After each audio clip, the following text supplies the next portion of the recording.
जय शिवराय मित्रांनो, मी मंगेश साबळे बोलतोय. मित्र हो,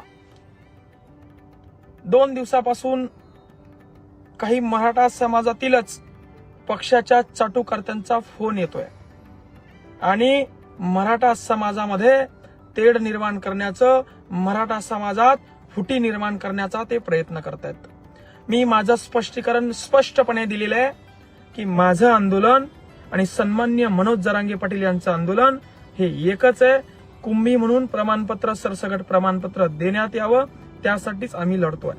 पण या ठिकाणी मला तुम्हाला या ठिकाणी स्पष्ट करायचंय, जे की मी करू इच्छित नव्हतो ते मला आता नाविलाजाने करावं लागतंय. कारण काही कंटक समाजामध्ये भेदभाव व समाजामध्ये फुटी पाडण्याचं काम या ठिकाणी काम करायला लागलेले आहेत.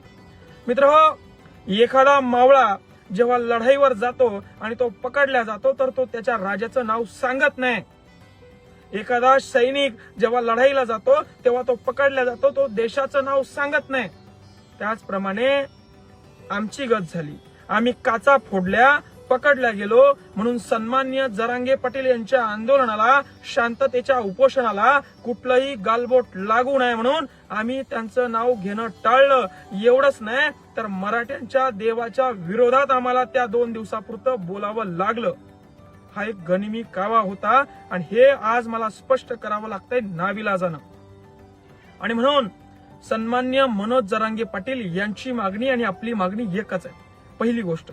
दुसरी गोष्ट, शांततेच्या मार्गाने आंदोलन सुरू आहे, त्याला गालबोट लागता कामा नये. हे 100% खरं आहे तुमचं. पण मित्र हो, सन्माननीय मनोज जरांगे पाटील उपोषणाला बसलेत. आज त्यांना 5 दिवस होत आहेत, त्यांच्या नरड्यामध्ये पाण्याचा घोट नाही. ते माणूस जिद्दी आहे, माघार घेणार नाही, तरुणांना आत्महत्या करू नये म्हणून ते सांगत आहे. पण समाजासाठी बलिदान द्यायला सुद्धा तो माणूस तयार आहे. शेकडो वर्षानंतर तयार झालेले तर नेतृत्व आहे. पुन्हा असं नेतृत्व आपल्याला भेटणार नाही. म्हणून त्यांच्या जीवाचं काही बरं वाईट होऊ नये म्हणून शासनाला अशा पद्धतीनं धडा शिकवणं सुद्धा गरजेचं आहे. आणि काय साध्य झालं अशा पद्धतीचा धडा शिकवून?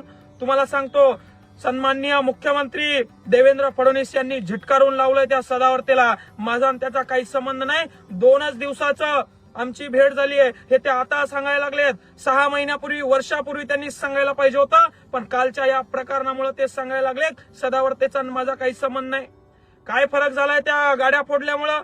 सदावर्ते सांगायला लागलाय जरांगे आमचे देव आहेत, मराठे माझे खरे सच्चे मराठे आहेत. मराठ्यांची जत्रा म्हणली म्हणजे जरांगे पाटील हे ते देव आहे आणि त्या देवाच्या दर्शनासाठी करोडोची लोकसंख्या त्या तिथं आली, असा माझा उद्देश होता. जरांगे पाटलांना देव सुद्धा तो सदावर्ते म्हणायला लागलाय. आणि म्हणून स्टंटबाजी वगैरे काही नाही. अशा पद्धतीनं सुद्धा लढावं लागतं, अशा पद्धतीनं सुद्धा स्वातंत्र्य मिळवावं लागतं, अशा पद्धतीनं सुद्धा चाप द्यावा लागतो. तेव्हा हे सरकार ठिकाणावर येतं. आणि म्हणून तिसरी गोष्ट, नारायण राणे ते कोण आहे ते बोलले की मराठा समाजाविषयी शिवीगाळ त्यांनी केली. त्यांना सांगतो, कालच्या बाईट मध्ये त्यांच्या विरुद्ध मी सन्मानाने बोललो होतो की सन्मान्य नितेश राणे, नारायण राणे यांचं चांगलं कर्तृत्व आहे, कारण त्यांनी मागे समाजासाठी चांगलं काम केलं होतं. पण आता जर का ते समाजाला शिवीगाळ करत असतील, ते हरामखोर, नालायक, लुबाड, लुच्चे तीनही, आणि तो टिंगू सुद्धा, तो म्हणतो मी मातोश्रीवर आम्ही त्या ठिकाणी होतो. नालायका, तू आमदार आहेस, तुला कसं आमदार समाजाने केलं मला हे कळना. लहान पोरासारखं टाळूला लावली जीव आणि बोलायला लागलाय रात्री मातोश्रीवर होते. खोटं बोलायला लाज वाटते का नाही तुला मूर्खा? आणि तू समाजाविषयी तुझा बाप, तुझा भाऊ आणि तू वक्तव्य करणं आधी बंद कर, नाहीतर त्या सदावर्ते सारखा तुला सुद्धा चाप मराठा समाज दिल्याशिवाय राहणार नाही. रस्त्यावर तुला फिरकू देणार नाही, लक्षात ठेव. तुम्ही समाजापेक्षा मोठे नाही, जास्त माजू नका. 1,07 कोटीचा समाज आहे. 1 कोटी समाज रस्त्यावर त्या ठिकाणी आला होता. त्यांची अवहेलना करायची हिंमत तुमची कशी होते? तुमच्याकडनं काम होऊ शकणार नसाल, तुम्ही देऊ शकणार नसाल तर थोबाड तुमचं बंद ठेवा. तुम्हाला कोणी विचारायला आलेलं नाही. आणि हो, तिसरी गोष्ट, सन्माननीय मनोज जरांगे पाटील यांच्या आंदोलनाला आमचा पूर्णपणे पाठिंबा आहे. मराठ्यांना कुंभी सर्टिफिकेट मिळावं ही आमची मागणी आहे. आणि सरकारला चेतावणी या मंगेश साबळेची आहे, जर का मनोज जरांगे पाटील यांच्या जीवाचं काही बरं वाईट झालं तर याद राखा, तुम्ही 30 दिवसाचा वेळ मागवला होता, तुम्हाला 40 दिवस वेळ दिलाय. आणि सकाळी लाईव्ह येऊन पत्रकार परिषद तुम्ही सांगता अजून वेळ लागतो. झोपा काढत होते का तुम्ही? तुम्हाला किती वेळ पाहिजे? तुम्ही 24 तारीख त्या कमिटीला, शिंदे कमिटीला दिली आहे, म्हणजे 24 डिसेंबर पर्यंत वाट बघायचं. पुन्हा अजून महिनाभर मराठ्यांना झुलवत ठेवायचं. मग लोकसभेची आचारसंहिता लागणार, लोकसभेची निवडणुका लागणार, लोकसभा होऊन जाणार. या झोप्या भोळ्या असेच तुम्ही राहू नका. कुठली निवडणूक होणार नाही जोपर्यंत मराठ्यांना टिकणार कुंभी सर्टिफिकेट मिळत नाही. टिकणार म्हणजेच मी काय वाईट बोललो? कोणतं आरक्षण टिकू शकतं तुम्हाला माहितीये का? 50% आत ओबीसी प्रवर्गात कुंभी प्रमाणपत्र हेच आरक्षण टिकू शकतं मित्र हो. आणि तुम्ही म्हणले टिकणारं कसं काय म्हणतोय? अरे भावांनो, सन्माननीय मनोज जरांगे पाटील यांच्या शांततेत चालू असलेल्या आंदोलनाला कुठलंही गालबोट लागता कामा नये. सन्माननीय जरांगे पाटील हे शांततेच्या मार्गानं, गांधी मार्गानं, संवैधानिक पद्धतीने आंदोलन उपोषण करत आहे. मी सरकारवर दबाव आणण्यासाठी किंवा माझे बांधव त्या आमदार खासदारांच्या गाड्या फोडतात हेही योग्य आहे. असं केल्याशिवाय ते वटणीवर येणार नाहीत. हजारो आपले बांधव यांनी मारलेत. सन्माननीय मनोज जरांगे पाटील यांना आपल्यातून जाऊ देणं आपल्यासाठी खूप महागाचं आहे. हजारो लाखो वर्षापूर्वी असे नेतृत्व उभं राहतात. छत्रपती शिवाजी महाराजांनंतर मनोज जरांगे पाटील यांचा फोटो घराघरामध्ये लागणार आहे. आरक्षण भेटल्यानंतर त्यांचा लढा मोडीत काढण्याची ताकद कोणामध्ये, दानत कोणामध्ये नाहीये. मी तर चिल्लर माणूस या ठिकाणी. मी माफी मागतो सन्माननीय मनोज जरांगे पाटील, ते आमचे देव आहेत. मी दिलगिरी व्यक्त करतो की मला त्यावेळी त्यांच्याविषयी बोलावं लागलं, पण मी एवढा नादान नाहीये. मी जर का राजधानीत जाऊन काचा फोडत असेल तर एवढा चिल्लर नाही की स्वार्थीपणासाठी माझ्या देवाला नाव ठेवेल.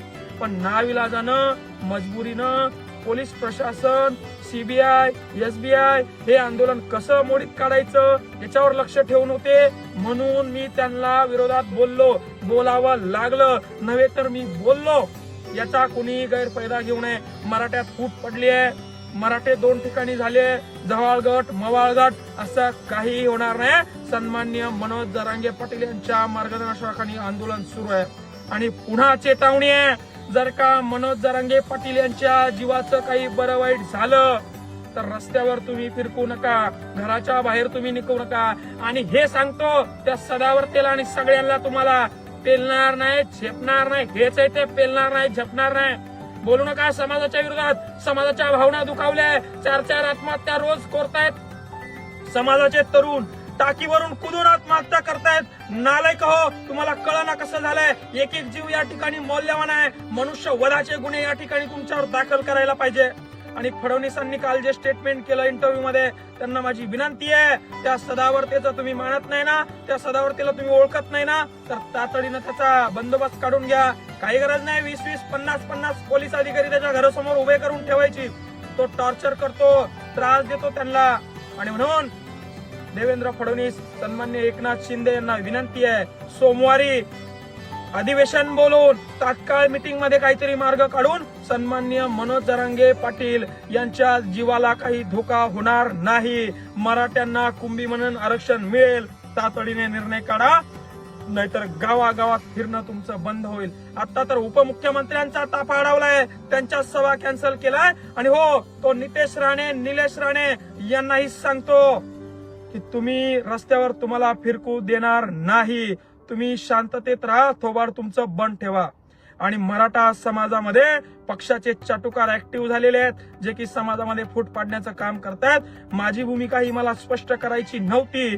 एक शिवरायांचा मावळा, जरांगे पाटील यांचा मावळा म्हणून गड आम्ही त्या ठिकाणी फते केलेला आहे. याचा अर्थ त्यांनी सांगितलेलं असं नाही, पण याही गोष्टी कराव्या लागतात मित्र हो. ही